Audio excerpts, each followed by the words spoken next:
Alhamdulillahi haqqa hamdih, alhamdulillahi hamdan katsiran tayyiban mubarakan fih. Nahmaduhu wa nasta'inuhu wa nastaghfiruhu wa nastahdihi wa natubu ilaih.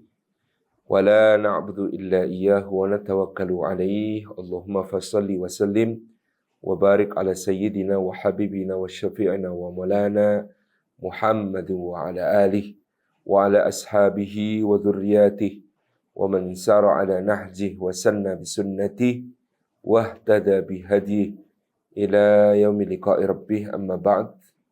Hadratul afadil, hadratul mukarramin yang kami ta'zimi, Ustaz Yana Fandriana selaku Ketua DPD PKS Sumedang beserta seluruh jajaran pengurus DPTD dan seluruh kader yang kita takdimi, Dr. Ahmad Juliadi selaku moderator, Ustadz Riyadi selaku MC, dan seluruh yang hadir yang tidak dapat kami sebut satu persatu, rahimani wa rahimakumullah. Puji syukur kita haturkan kehadirat Allah Subhanahu wa taala atas limpahan karunia-Nya. Pada malam hari ini kita dihimpun di dalam majelis ilmu, meskipun hanya secara daring, secara online. Insya Allah tidak mengurangi semua keutamaan bermajelis ilmu yang bisa kita raih dari sisi Allah Subhanahu wa ta'ala. Semoga setiap langkah yang kita tempuh pada hari ini menjadi pemudah jalan kita semua menuju ke surga. Dan semoga duduk kita semua termasuk taman di antara taman-taman surga, tempat Allah mencurah-curahkan rahmat-Nya, menaungkan sayap-sayap malaikatnya, menurunkan sakinah ke dalam hati kita, dan menyebut-nyebut nama kita semua dengan bangga pada makhluk-makhluk mulia yang ada di sisinya. Bapak Ibu hadirin hadirat yang dimuliakan oleh Allah Subhanahu wa taala, Allah memberikan tadhkirah kepada kita semua di dalam suratun Nisa ayat yang ke-9.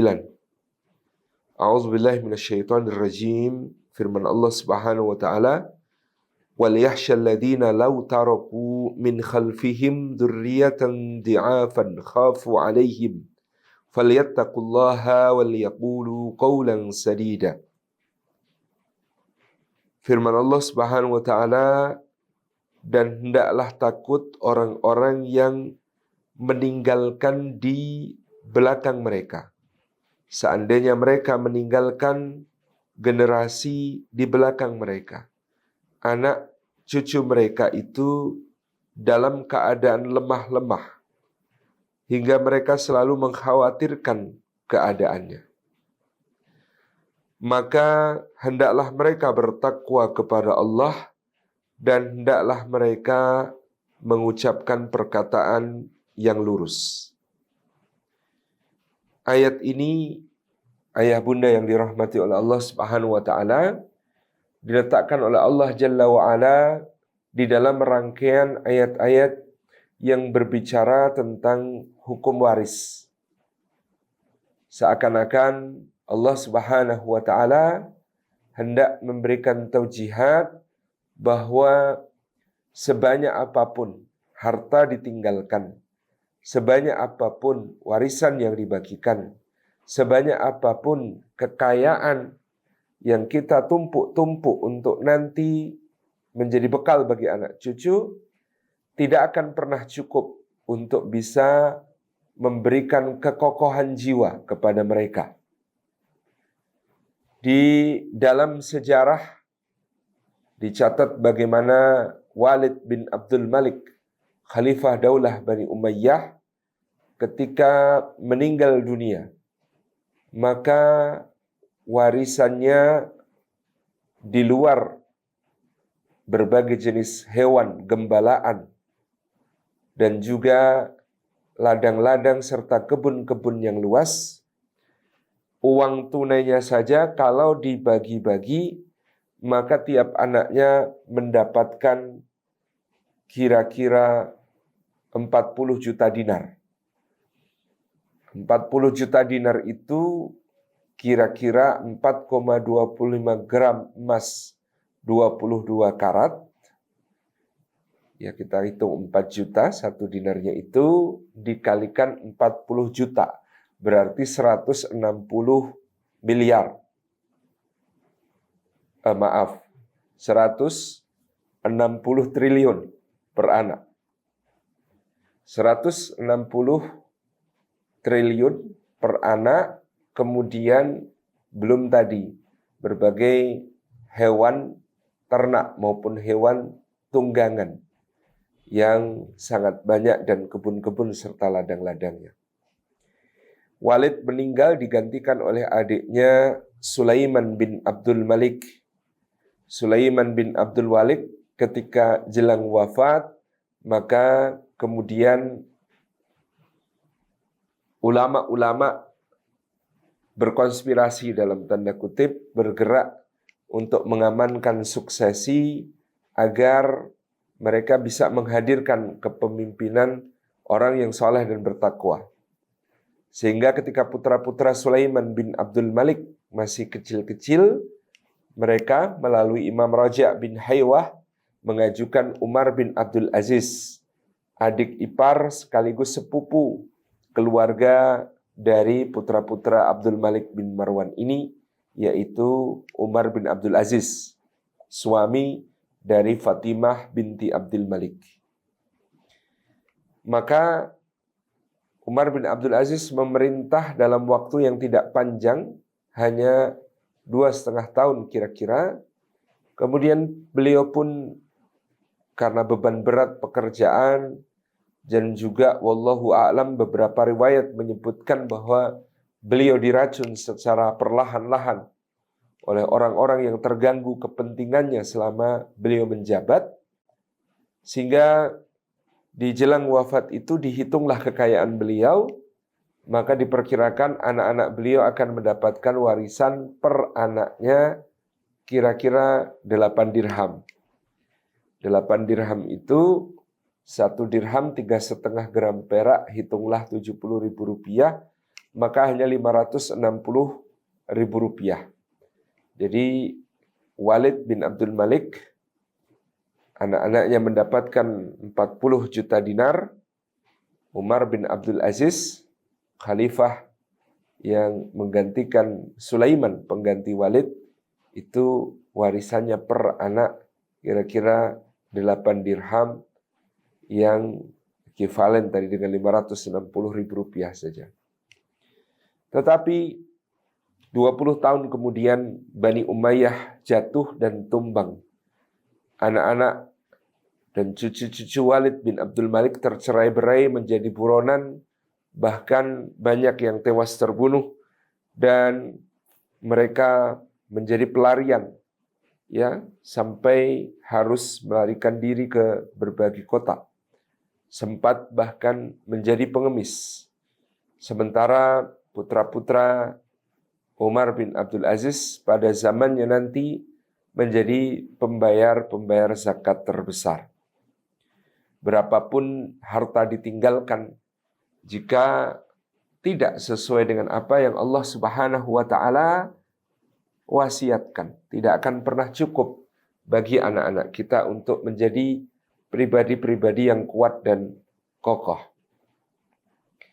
Maka ayah dan bunda yang dirahmati oleh Allah Subhanahu wa Ta'ala, di sini kita mengambil pelajaran agar ketika membagi waris pun kita mengingat taujihat ini, bahwasanya obat dari kekhawatiran tentang meninggalkan generasi di belakang kita dalam keadaan lemah, meninggalkan anak cucu kita dalam keadaan rapuh, itu hanya 2, seperti yang diamanatkan oleh Allah, falyattaqullaha, hendaklah mereka bertakwa kepada Allah, waliyaqulu qawlan sadida, dan hendaklah mereka mengatakan perkataan yang lurus, perkataan yang lempeng, perkataan yang jujur, perkataan yang tidak bengkok.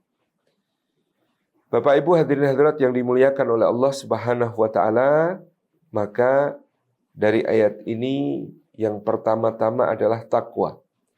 Dan takwa itu kita bina dalam rumah tangga kita pertama-tama dengan doa.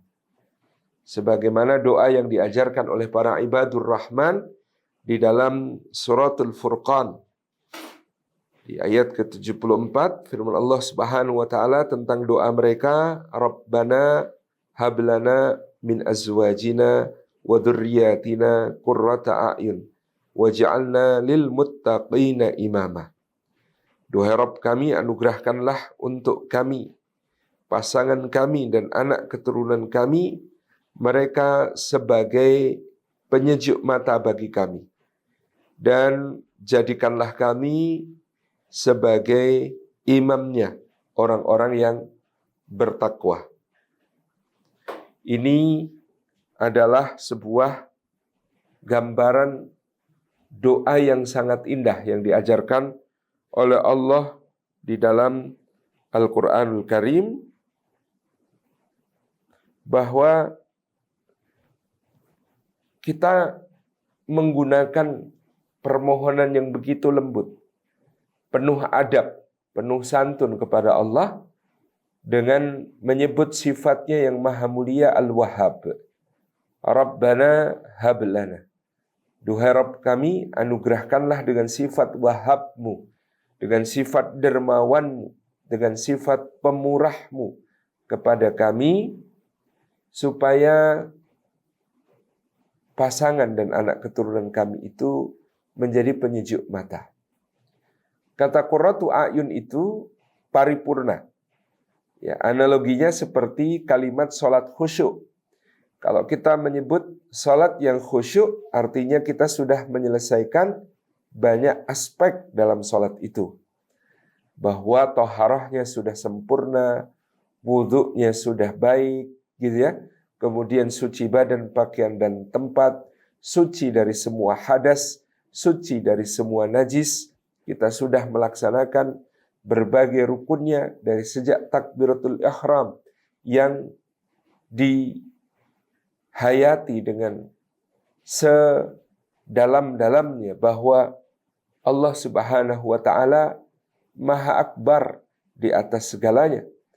Kemudian membaca sunnah-sunnahnya, doa iftitah, kemudian rukun, suratul Fatihah, kemudian sunnah lagi, surat pendeknya atau ayat-ayatnya, dan seluruh gerakan secara tumakninah.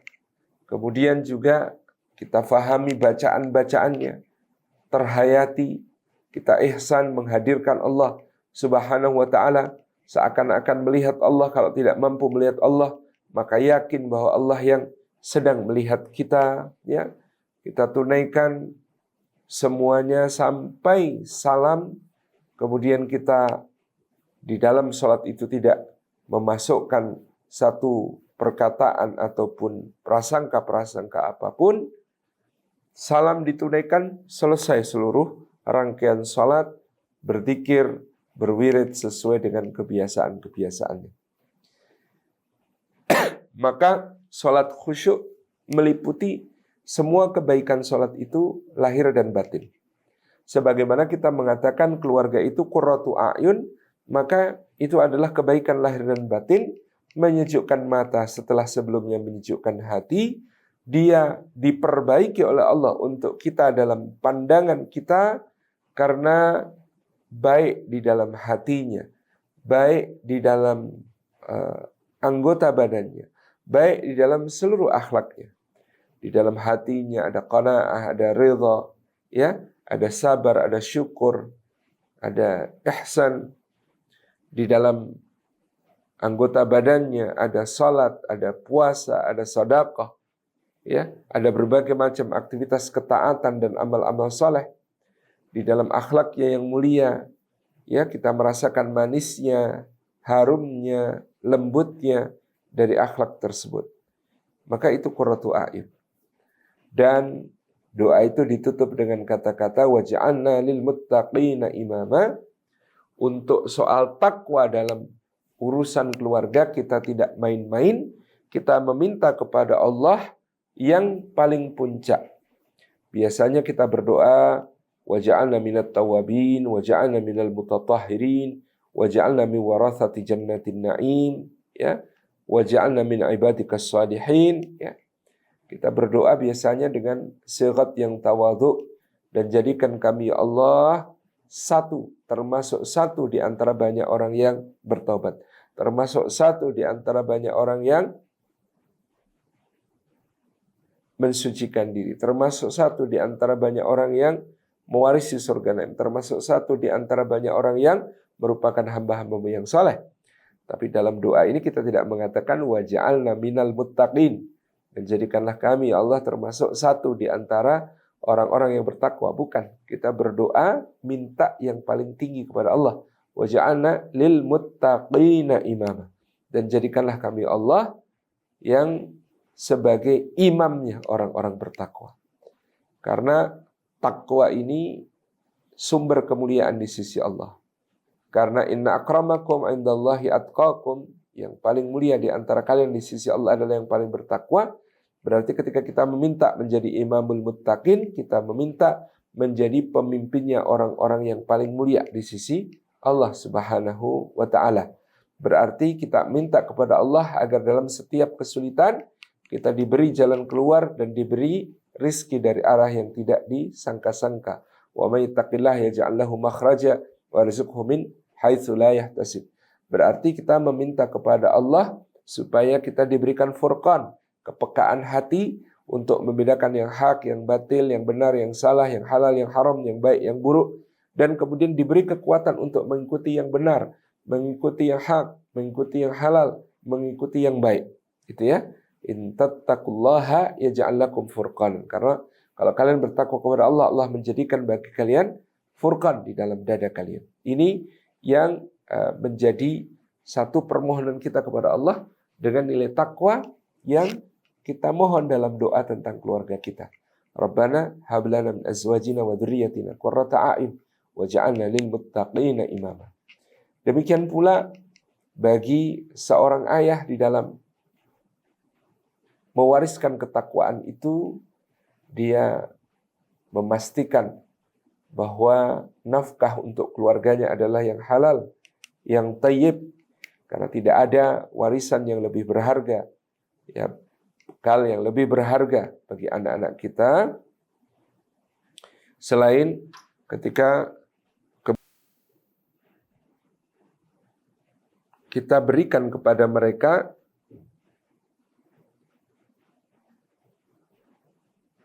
yang halal dan yang thayyib, ya.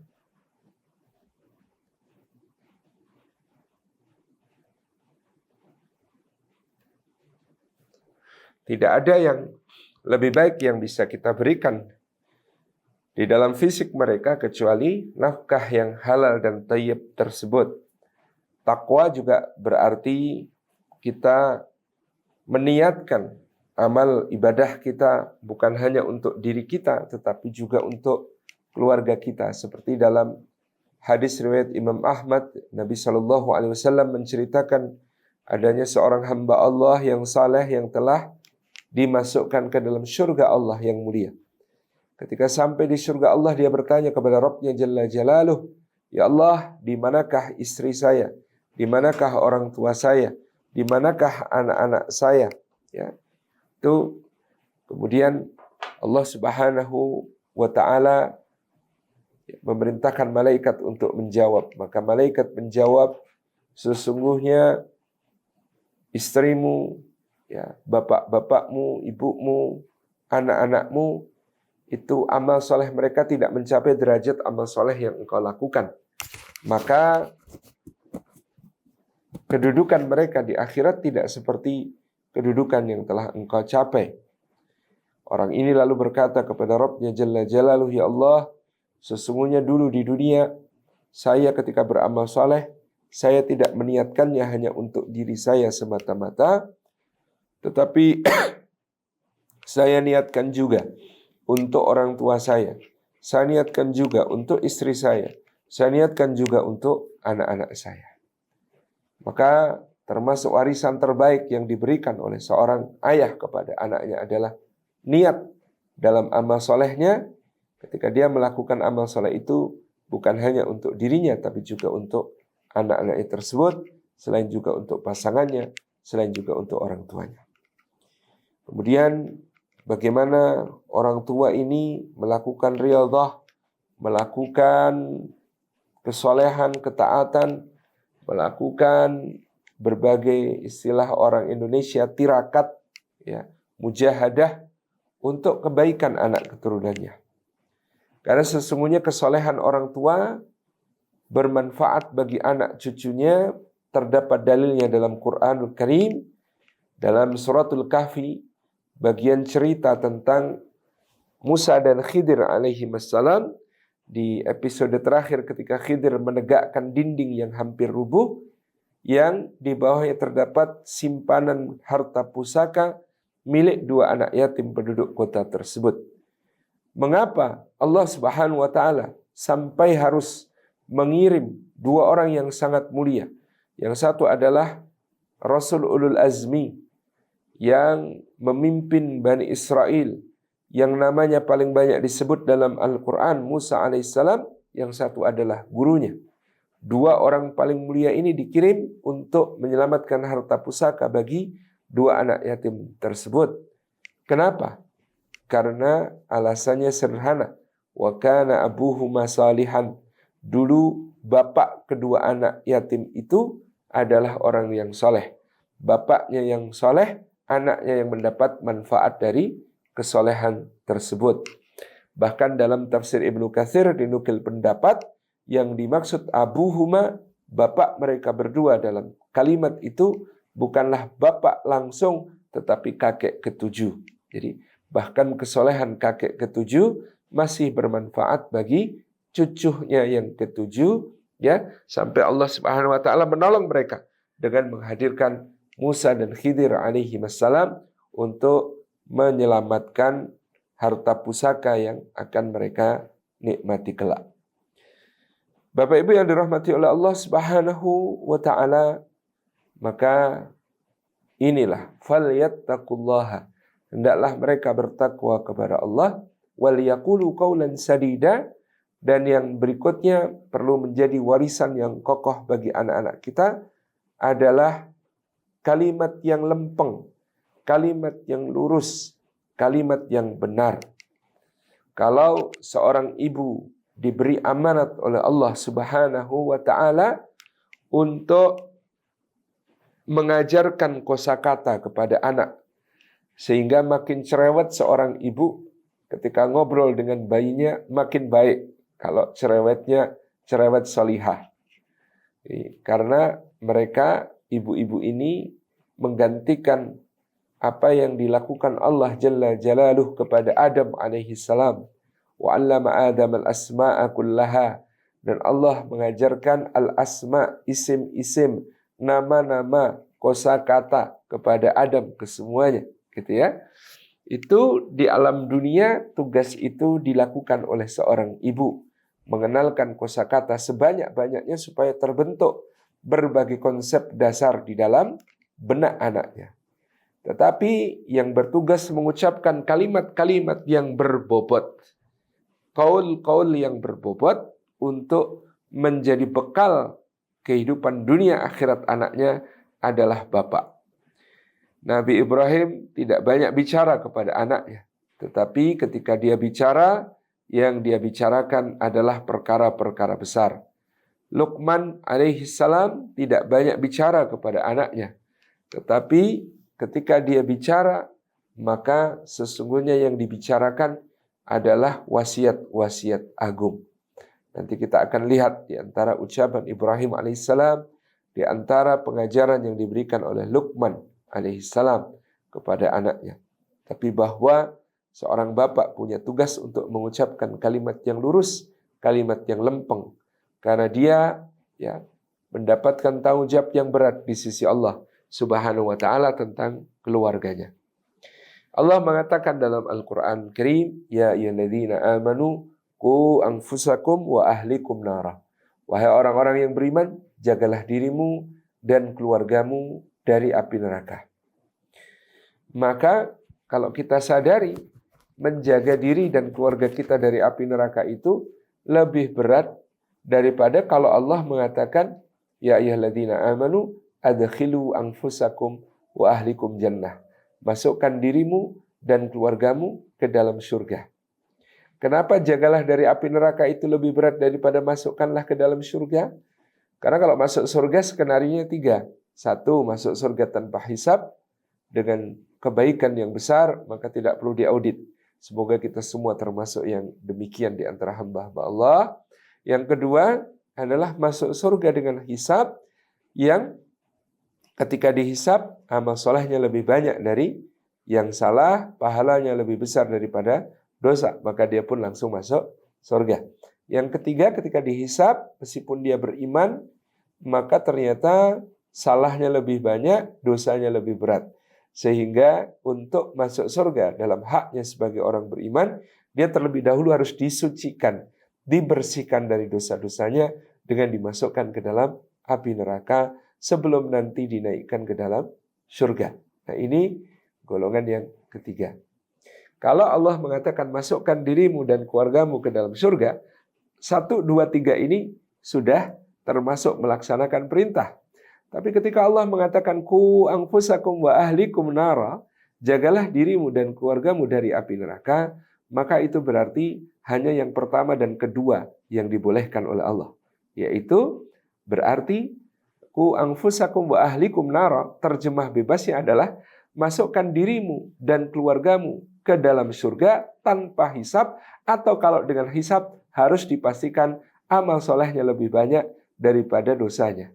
Ya, pahalanya lebih besar daripada dosanya. Itulah beratnya tanggung jawab seorang lelaki, seorang bapak kepada keluarga dan anak-anaknya. Maka Rasulullah SAW memuji seorang bapak yang mengucapkan perkataan lurus untuk menjaga dirinya dan keluarganya dari api neraka. Diceritakan bapak ini menggantung sebuah cambuk di atas pintu rumahnya bagian dalam. Kemudian dia kumpulkan anak-anaknya, dia katakan kepada anak-anaknya, wahai anak-anakku, jika kalian melihat bapak kalian melanggar apa yang menjadi larangan Allah, maka masing-masing kalian memiliki hak untuk memukul bapak kalian ini dengan cambuk ini, sebagaimana bapakmu ini juga akan mencambuk kalian dengan cambuk ini kalau kalian melanggar apa yang dilarang oleh Allah Subhanahu wa taala. Perkataan yang lurus, perkataan yang konsekuen, perkataan yang konsisten, itu yang menjadi warisan terbaik berikutnya setelah takwa tadi yang sudah kita sebutkan di awal. Kemudian Bapak Ibu yang dirahmati oleh Allah, tadi kita menyinggung Sayyidina Luqman alaihi salam. Bagaimana kemudian Luqman memiliki basic value sebelum mengajarkan kurikulum-kurikulum yang besar kepada anaknya, maka basic value yang dimiliki Luqman adalah al-hikmah, dan al-hikmah itu adalah asyukru lillah. Walaqad ataina Luqman al-hikmata anishkur lillah. Dan sebelum membicarakan pengajaran Luqman kepada anak-anaknya, Allah menyebut bahwa sungguh Allah telah mengaruniakan kepada Luqman al-hikmah. Wa may yu'tal hikmata faqad utiya khairan katsira. Siapa yang diberikan hikmah, dia telah diberikan kebaikan yang sangat banyak. Dan hikmah itu, kata Sayyidina Umar bin Khattab,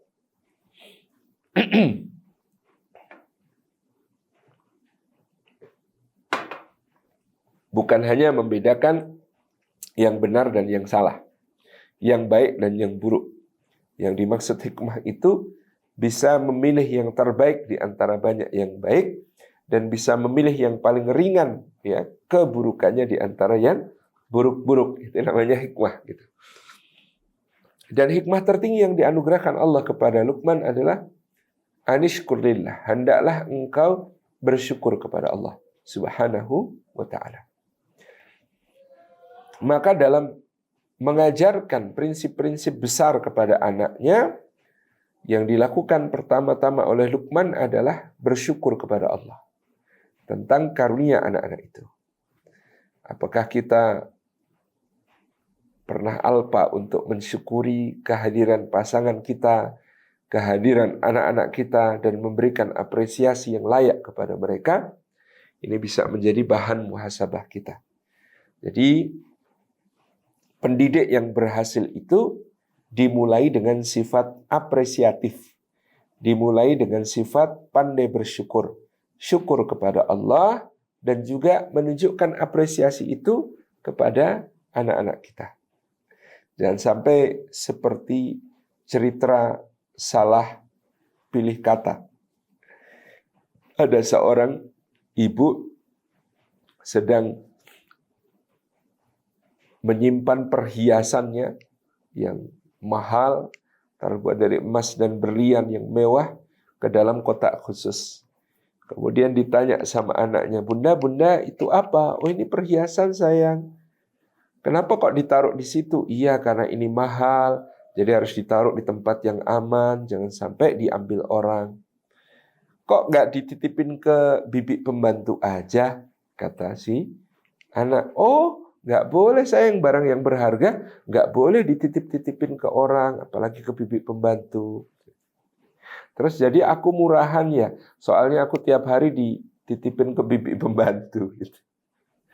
Jadi ini sesuatu yang kita sangat perlu hati-hati berbicara kepada anak terkait dengan apresiasi yang kita berikan. Penting untuk kita ya menghargai ketika anak itu berlaku baik, karena kita ini lebih banyak terasah untuk mengkritik anak, lebih banyak terasah untuk melihat kekurangan anak, gitu ya. Maka kita harus mulai hari ini untuk mengapresiasi anak, ya. Ketika dia akan tidur, kecup keningnya, doakan dengan doa-doa keberkahan, perlindungan dan kebaikan. Kemudian sampaikan kepadanya, "Terima kasih ya nak, hari ini sudah jadi anak yang salih. Terima kasih ya nak, hari ini tidak rewel. Terima kasih ya nak, jazakallahu khairan, hari ini sudah bantu bunda nemenin adik-adik bermain sehingga bunda bisa menyelesaikan pekerjaan-pekerjaan rumah. Terima kasih ya nak, hari ini sudah jadi anak soleh, di rumah jagain bunda sama adik-adik, ditinggal abah pergi. Terima kasih ya nak." Semua yang bisa kita ungkapkan rasa syukur kita kepadanya, ucapan terima kasih kepadanya sangat penting untuk kita sampaikan. Terima kasih ya nak sudah mendoakan ayah dan bunda dengan doa-doa tadi. Masya Allah, mudah-mudahan ayah dan bunda diampuni dan disayangi oleh Allah. Jazakallah khairan. Itu. Kita bisa memberikan apresiasi tersebut. Jangan sampai kita ini lebih peka kepada apa-apa yang kita anggap salah dari dia, padahal belum tentu salahnya dia. Saya sering mencontohkan dengan ilustrasi, anak kita umur 4 tahun, sedang makan, ya. Setelah selesai makan, dia tarik piringnya, dia bawa ke tempat cuci piring, ke wastafel tempat cuci piring. Qadarullah, belum sampai ke tempat cuci piring, ke wastafel, piring itu lepas dari genggaman tangannya, kemudian jatuh, pecah berantakan. Apa yang kita lebih lihat dari anak tersebut? Apakah yang kita lihat adalah sifat tanggung jawabnya yang dia selesai makan ingin membawa piringnya ke tempat cuci piring, yang itu sangat luar biasa? Ataukah yang kita lihat kecelakaan, piring yang lepas dari tangan kemudian jatuh, pecah berantakan? Itu akan terlihat dari respon kita, kata-kata kita. Semisal kita ngomong, "Astagfirullah, tuh kan malah pecah, ya Allah, udah, duduk minggir, biar bunda beresin, awas malah kena kaki nanti." Nah, berarti kita peka kepada sesuatu yang sebenarnya bukan salah dia, tapi kita nyalahin dia. Kalau kita membiasakan yang seperti itu, ya kita akan membuat anak kita ya mudah untuk melepaskan tanggung jawab, lari dari tanggung jawab, dan kemudian akan dia merasa kesulitan untuk bisa membantu orang tuanya di masa yang akan datang. Kalimat, "Udah bunda aja yang bersihin," itu akan terngiang-ngiang padanya, sehingga lain waktu kalau ada apa-apa, kan udah bunda aja yang bersihin, bukan aku, gitu kan. Itu akan selalu teringat. Tapi coba kita menggunakan kalimat yang lebih baik. Ketika jatuh, pecah, kita dekati kemudian, Masya Allah, anak bunda luar biasa, itu namanya anak bertanggung jawab. Keren nak, piringnya mau dibawa ya ke tempat cuci piring ya. Itu keren, itu namanya anak bertanggung jawab. Apalagi kalau besok belajar nyuci piringnya sendiri juga. Qadarullah ya, jatuh ya, pecah ya, nggak sengaja kan ya. Oke, nggak apa-apa. Sekarang mas bersihin bunda yang bantu. Mas bersihin, ayah yang bantu. Mas bersihin, ya, abah yang bantu. Subjek utama kejadian itu adalah dia. Jadi meskipun ayah, bunda, ya nanti beresinnya itu ngerjainnya lebih banyak daripada dia, ya, jangan mengatakan ayah bunda aja yang bersihin, bukan. Tetapi mas yang bersihin, ayah bantu. Mas yang bersihin, abah bantu. Itu akan membuat dia merasa menjadi subjek utama, penanggung jawab penuh, dan insya Allah dia akan mengulangi kebaikan-kebaikan yang tadi telah diapresiasi. Ini sekedar contoh dalam satu kejadian sehari-hari yang bisa kita praktekkan untuk menjadi pribadi yang apresiatif, untuk menjadi orang tua yang aniskurillah, bersyukur kepada Allah dan bersyukur atas kehadiran anak-anak kita tersebut. Nah, kalau sudah punya basic value, pandai mensyukuri apa yang dilakukan anak tersebut, pandai mengapresiasi, maka akan ringan kita nanti mengajarkan yang pertama tauhid. Jadi kurikulum agung yang diajarkan oleh Luqman kepada putranya itu tauhid. Ya bunayya la tusyrik billah. Nak, jangan mempersekutukan Allah. Inna syirka la dzulmun adzim. Sesungguhnya mempersekutukan Allah itu kezaliman yang besar. Ini tauhid. Yang kedua, kurikulum utamanya Luqman adalah muraqabatullah. Pengawasan Allah dan tanggung jawab kepada Allah. Maka dikatakan oleh Luqman, ya bunayya innaha intaku mithqala habbatin min khardalin fatakum fi sahrah aw fis samawati aw fil ardi ya'ti bihallah innallaha latifun khabir. Nah, sungguhnya kalau ada sebesar biji dzarrah yang tersembunyi di dalam batu atau di petala lapis-lapis langit atau di kedalaman bumi, tidak ada yang tahu, tidak ada yang lihat, maka Allah pasti melihat dan Allah pasti akan mendatangkan balasannya. Karena Allah itu maha lembut, lagi maha mengetahui. Ini muraqabatullah. Yang ketiga yang kita ajarkan kepada anak adalah ibadah.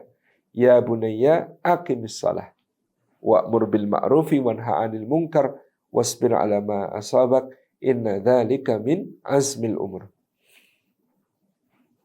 Nah, tegakkan salat, ya. Tunaikan zakat, perintahkan yang ma'ruf, cegah yang mungkar, dan sabarlah atas segala yang menimpamu di dalam jalan kebaikan dan kebenaran itu. Ya. Sesungguhnya yang demikian itu termasuk perkara yang diwajibkan. Jadi mengajarkan ibadah beserta seluruh konsekuensi dari ibadah tersebut. Yang keempat, akhlak. Ya. Wala tusair khadaka linnasi wala tamshi fil ardi maraha innallaha la yuhibbu kulla mukhtalin fakhur. Yang kelima, adab. Waqsid fi masika waghdud min sautik inna ankaral aswati la sautul hamir. Ini semua kurikulum paripurnanya. Jadi dimulai dari tauhid.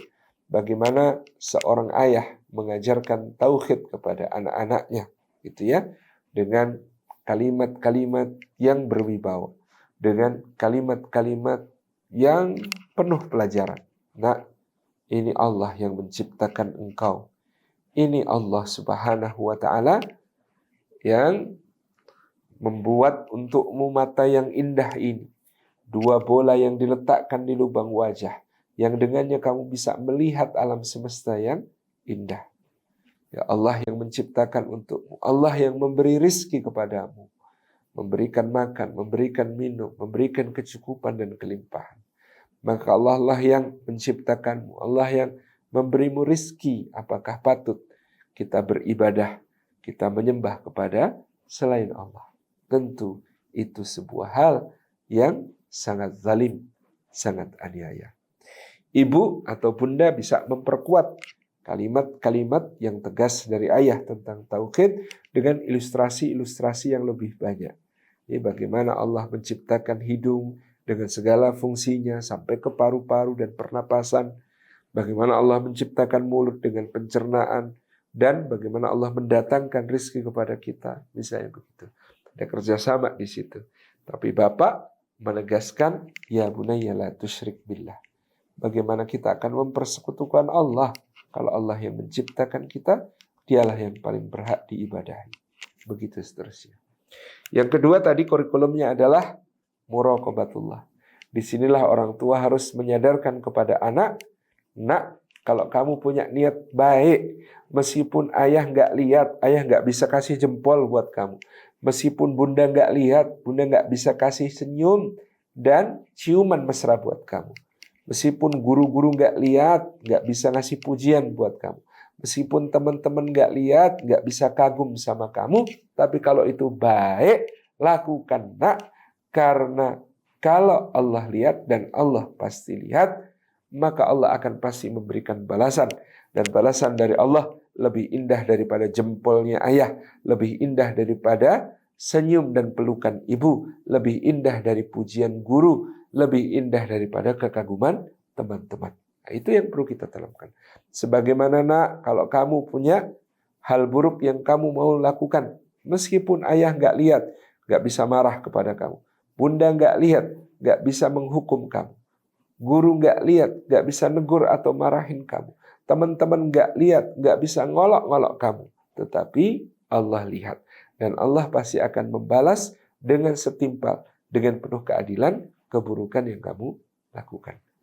Kalau kamu punya prestasi, ya, jadi kita menghindari mengesankan kepada anak bahwa orang tualah pembalas amal soleh yang tertinggi, ya. Kita kan kadang-kadang mengatakan, nak, nanti kalau hafal juz 30, boleh deh kita jalan-jalan ke Bali, gitu kan. Menjanjikan itu tidak terlalu efektif untuk menjadi wasilah pendidikan. Tapi kalau mau memberi, berikan dengan cara yang baik. Nah, kamu alhamdulillah sudah hafal juz 30. Maaf ya, nak, ayah dan bunda nggak bisa ngasih apa-apa sebagai rasa syukur, rasa terima kasih. Ini ada sepeda, itu pun dari Allah. Harta yang Allah titipkan kepada ayah, ayah belikan sepeda sebagai hadiah untuk kamu. Dan di sisi Allah ada hadiah yang lebih indah daripada sepeda ini. Maka terus istiqomah ya, nak. Lanjutkan menghafalnya, nak. Ayah bangga, ayah cinta kepada kamu. Itu yang kita ungkapkan. Jadi tetap semua dikembalikan kepada Allah. Karena kita muraqabatullah yang menjadi kurikulum. Yang ketiga ibadah. Bahwa ibadah itu ada konsekuensinya. Bahwa orang yang menegakkan sholat itu tidak menjadi halo, ya. Tidak berkeluh kesah lagi kikir. Tidak berkeluh kesah ketika mendapatkan musibah. Tidak menjadi kikir ketika mendapatkan nikmat.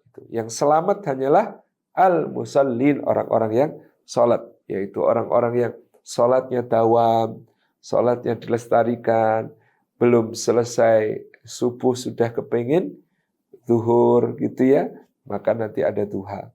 Baru selesai zuhur sudah rindu pengen asar, gitu ya, dan seterusnya. Lalu menjadi orang-orang yang di dalam hartanya ada hak yang dia ketahui untuk yang meminta maupun tidak meminta, tetapi perlu dibantu, perlu disokong, menjadi orang yang yakin kepada hari pembalasan, menjadi orang yang takut kepada azabnya Allah, menjadi orang yang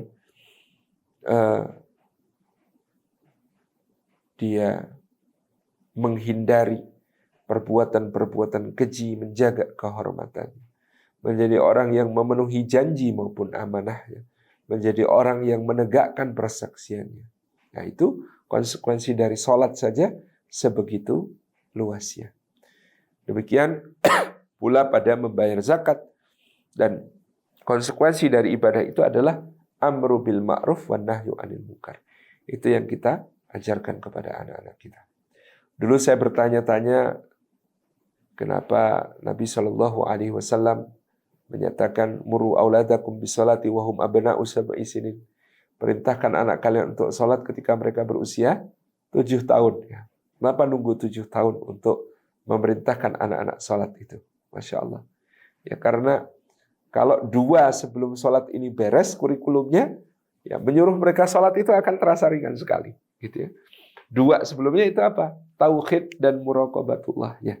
Jadi kalau tauhid dan muraqabatullahnya itu beres diajarkan kepada anak, menyuruh mereka sholat itu akan menjadi suatu tugas yang ringan. Ya, meskipun tentu kita pun melihat bagaimana Rasulullah membiasakan sholat kepada cucu-cucunya sebagai sesuatu yang indah, sebagai sesuatu yang tidak menjadi beban, sesuatu yang menyenangkan bukan yang menyeramkan.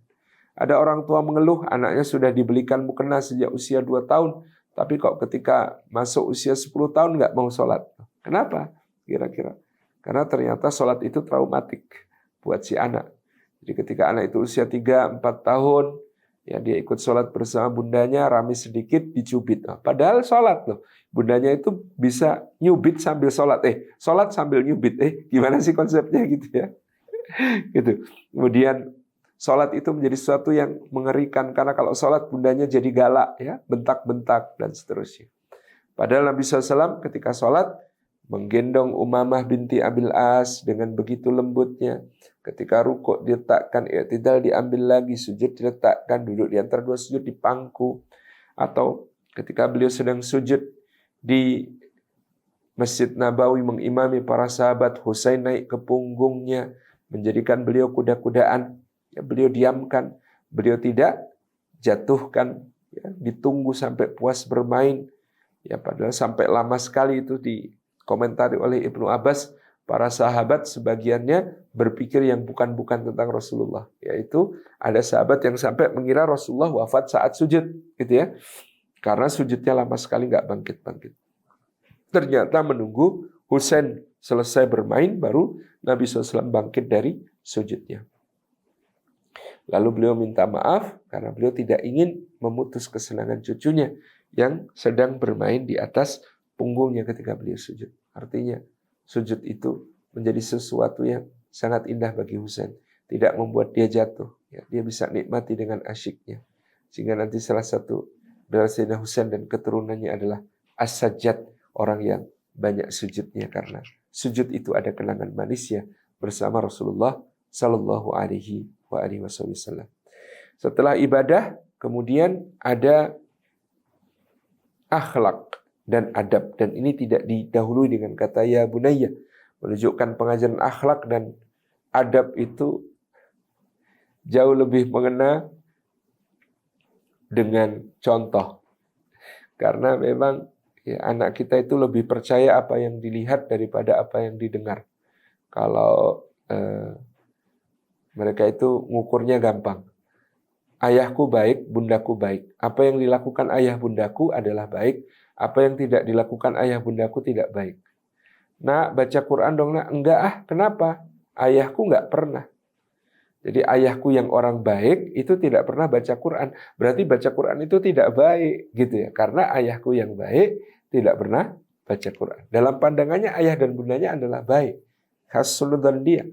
Jadi apa yang tidak dilakukan berarti tidak baik. Nah, jangan ambil barang pakai kaki dong nak, nggak sopan. Oh sopan, kok sopan gimana? Iya, bundaku kan sering. Nah, itu jadi apa yang dilakukan oleh ayah atau bunda itu bagi dia baik karena itu adalah contoh, gitu ya. Jadi standar yang kemudian di situ. Jadi pengajaran akhlak dan adab itu tidak pakai iya bunaya, karena memang iya yang paling utama adalah dengan contoh. Apa bedanya akhlak dan adab? Tentu akhlak adalah soal bagaimana nilai-nilai yang universal. Ya, jujur itu akhlak, ya. Tawadhu itu akhlak. Ya. Di tempat manapun jujur, tawadhu, ya, itu adalah baik. Ya. Hilm, santun, sabar itu baik. Semua ukuran. Tetapi kalau adab itu biasanya terkait dengan waktu dan tempat, lokalitas, konteks dan lain sebagainya itu berpengaruh. Sopan di Indonesia belum tentu dianggap sopan di Amerika. Sopan di Arab belum tentu dianggap sopan di kita. Orang Arab saling menghormati dengan berpelukan sambil pegang jenggot. Di Indonesia itu kurang ajar, apalagi sama orang tua, gitu ya. Itu contoh bahwa adab itu kadang-kadang berbeda di satu tempat dengan tempat yang lainnya. Ini value-value dan kurikulum yang diajarkan oleh seorang ayah yang mulia, Luqman, kepada anak-anaknya. Bagaimana dengan Nabi Ibrahim alaihissalam? Nabi Ibrahim alaihissalam itu contoh orang tua yang tidak banyak berjumpa dengan anak. Ya, tetapi ketika berjumpa, quality time. Ada yang mengatakan berarti Ismail itu hasil didikan ibunya. Iya, tapi ibunya adalah hasil didikan ayahnya yang sangat intens. gitu ya. Jadi itu tidak boleh dilupakan bahwa sebelum mampu diamanahi untuk mendidik Ismail di lembah yang tak bertanaman dekat rumah Allah yang mulia di Bakkah, Hajar adalah produk dari didikan Ibrahim alaihissalam yang sangat intens ya di dalam rumah tangganya ketika berada di Kan'an. Itu sesuatu yang dipersiapkan, bahwa Ibrahim tidak banyak berjumpa dengan Ismail, tetapi ketika mereka berjumpa, semua perjumpaan itu quality time yang luar biasa, gitu ya. Allah Subhanahu wa taala mendesain sebagai quality time yang luar biasa. Ya, pendidikan yang secara langsung ya terlihat bagaimana Ibrahim alaihissalam dan Ismail ketika peristiwa kurban, Ibrahim dan Ismail ketika peristiwa menegakkan dinding Ka'bah untuk membawa manusia berhaji, bermanasik ya, dan seterusnya. Jadi kepada para ayah yang mungkin tidak banyak berjumpa dengan anak-anaknya, tidak perlu berkecil hati, asalkan kita setiap kali ada kesempatan bertemu, merancangnya, mendesainnya, merencanakannya untuk menjadi quality time yang penuh dengan nilai-nilai pendidikan. Maka itu akan menjadi sesuatu yang dahsyat.